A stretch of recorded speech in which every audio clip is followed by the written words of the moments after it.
Мага кызык болуп атат да, ошол курмандык бергендер булар кимдер? Жаш өзгөчөлүгү, статусу боюнча маалымат барбы? Курбандык бергендер боюнча мен өзүм ошо көргөн Кызыгып. бул жылкысы 9 жаштагы бир бала берди. Атасы бердиби, кимиси берди билбейм.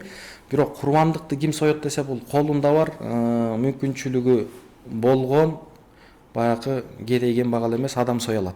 Бирок бул 9 жаштагы бала балким бир мүмкүнчүлүгү бардыр, же атасы бердиби билбейм, бирок сойду.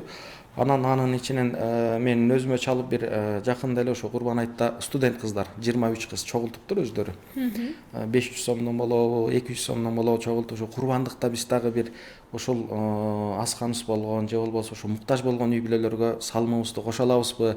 Айрыкча балким мурдагы жылкы курмандыктар жөнөкөй бир курбан майрам катары өтүп кетсе, бул жылы курбандыктын эти айрыкча пандемиядан улам муктаж болгон, иши жок болуп үйдө отурган бейбачараларга көбүрөөк таркатылды.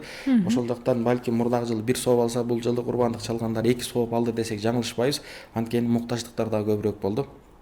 Анан эң жогорку жашын айта турган болсок, 60-70 айрымдары ошо өтүп кеткен атасынын, апасынын, бир туугандардын аттарынан да чалдыргандар болду.